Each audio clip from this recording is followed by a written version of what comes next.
s'éteindre, ou ça peut augmenter en intensité pour produire une éruption suffisamment importante pour produire des nuées ardentes. Et finalement, ce qu'on a eu, c'est qu'il a eu tous ces pics à l'été 2006, entre juillet et août 2006. Et ces pics ont été associés tandis que tous les pics entre 1999 et 2005 étaient des éruptions similaires à des lubines avec beaucoup de cendres, mais à des coulées pyroclastiques. Et en 2006, on a eu des éruptions très importantes qui ont produit des coulées pyroclastiques, des nuées ardentes.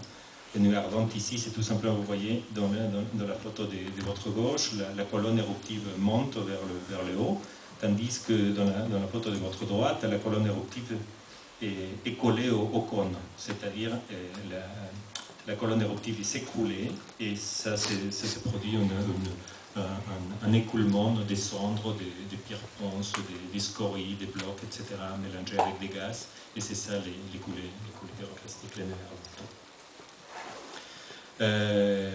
Pour se donner une idée, quand on voit ici, on a du mal à se donner une idée de la magnitude de l'éruption. Mais ici, dans la photo, dans cette image satellite, les couleurs, c'est des faux couleurs. Hein, mais donc on voit, elle a été prise juste après l'éruption du 16 août 2006. Donc les couleurs un peu mauves représentent les dépôts volcaniques de l'éruption de août 2006. Les couleurs vertes, c'est la végétation. Donc on voit que toutes les versants occidentales et quelques quebradas, quelques vallées du nord aussi, ont été affectées par ces écoulements. Et donc il y a eu une dévastation totale, presque totale du volcan. Plus de 3000 personnes, heureusement, on connaissait la géologie du volcan, on savait que c'était un volcan dangereux. Et on avait la surveillance géophysique qui nous a permis de montrer que l'activité augmentait, les graphiques que je venais de vous présenter tout à l'heure. Et donc on a pu conseiller l'évacuation de plus de 3000 personnes qui habitaient dans la partie occidentale. Et on a eu quand même que regretter la mort de 6 personnes qui ont pas voulu, c'est pas qu'ils n'ont pas voulu évacuer, c'est qu'ils ont sorti, ils sont retournés chez eux pour prendre ses affaires, et malheureusement c'était trop tard. Et donc pour montrer un peu l'utilité de toutes ces cartes, de tous ces documents, de toutes ces cartes de menaces, d'aléas volcaniques, ça c'était la carte qui a été publiée en 2002, c'est-à-dire pendant la crise volcanique, mais avant les éruptions de 2006. Et la cartographie des dépôts de 2006 montre un très bon accord, donc ce qui suggère que ce genre de documents peuvent être très utiles pour la gestion d'une crise, d'une crise volcanique comme celle du Tungurahua. Donc on retourne vers le Pérou avec cette expérience d'un volcan qui a eu des périodes d'activité très longues, mais qui montre qu'à terme de quelques années d'activité légère à modérée, il peut produire des éruptions paroxysmales importantes avec des coulées pyroclastiques. On revient sur le cas de Lubines, et on revient sur ces photos que je viens de vous montrer, et toutes ces couches-là, c'est les dépôts des grosses éruptions, ce qu'on appelle des éruptions pliniennes, des éruptions beaucoup plus importantes que celles du Tungurahua, et qui viennent, les noms pliniennes viennent de Pline, le jeune, qui était un naturaliste romain, qui a décrit l'éruption du Vésuve de l'année 79. Donc, les éruptions pliniennes, c'est les éruptions les plus puissantes, les plus importantes de l'échelle des éruptions volcaniques, et représente des éruptions comme celle qui a détruit les villes de Pompéi au pied du Vésuve.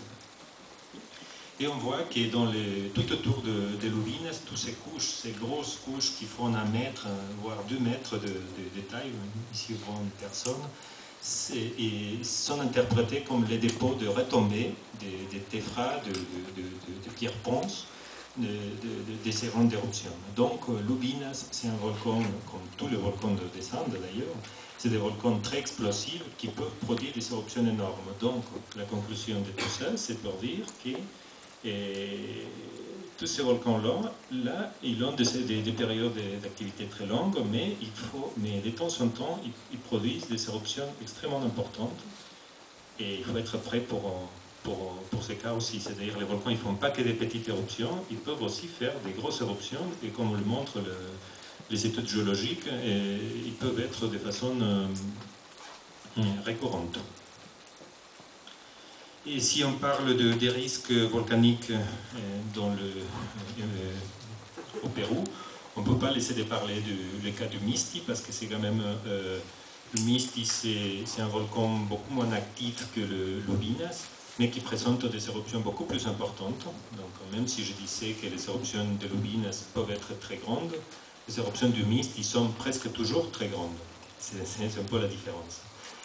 Et surtout, je reviens un peu aux éléments de réduction de risque volcanique. Donc, un volcan qui peut potentiellement entraîner une éruption. Et numéro 2, les éruptions sont très, très grosses, donc très explosives, très, très, très importantes. Et une ville qui s'est développée à ses pieds. Le cas de la ville d'Arequipa, située à moins de 10-15 km entre le cratère et le centre-ville. La dernière éruption connue du Misti est juste avant l'arrivée des Espagnols, à l'époque de Pachacutec, d'après c'est vers les 1440-1470 à peu près. Et quand on va vers le passé, il faut souligner l'éruption d'il y a 2000 ans. 2000 ans avant le présent, et c'était une éruption remarquable, très importante, une éruption plénienne importante. Donc c'est la dernière éruption importante. Vous pouvez dire que ce n'est pas une récurrence très grosse, peut-être, mais vu les risques liés à la présence de ces volcans et la ville d'Arequipa, c'est quelque chose qu'il faut tenir compte. Et il faut penser aussi qu'à l'échelle des Andes, par exemple, il y a eu quelques années l'éruption du volcan Chaitén, au Chili, par exemple, je ne sais pas si vous avez entendu parler. C'était un volcan que, d'après les géologues qui ont travaillé là-bas, c'était un volcan qui n'avait pas eu d'activité les derniers 10 000 ans. Et finalement, il a eu une éruption très importante et qui continue en activité d'ailleurs. Donc 2000 ans, tout ça pour dire que 2000 ans à l'échelle d'un volcan comme celle des Andes, c'est une échelle, c'est pas étonnant. Et donc voilà quel genre de produits, donc des retombées, comme c'est des éruptions explosives, donc il y a des retombées de téfra, des produits pyroclastiques, c'est toutes ces couches de couleur blanc, jaunâtre. Hein. Les dépôts de coulées pyroclastiques dans les quebradas, dans les vallées, on voit tous ces dépôts ici, et on met aussi des coulées de boue, de l'art, comme ces photos d'ici, vous voyez un petit morceau de céramique qui montre bien que ces dépôts-là affectaient un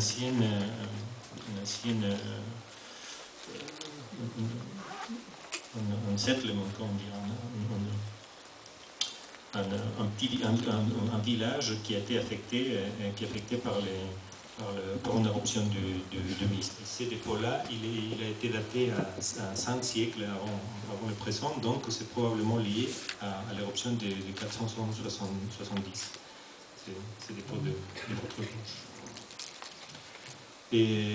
Mais ce que je veux souligner aussi, c'est la relation entre le volcan et la ville, parce que c'est quelque chose de très impressionnant. Et on a une ville, Arequipa, c'est une ville qui fait 1 million de personnes et qui continue à grandir. Et le volcan, il est très très très près. Donc vous voyez un peu comment la ville et surtout les quartiers plus défavorisés de la ville, il s'est construit vers les versants, les pentes du volcan. Et ici, on voit par exemple une photo de l'année 1945. La ville était limitée au cercado, à la partie ancienne. Et par rapport à tous les couleurs rouges d'en bas, ça représente la ville actuelle. Donc,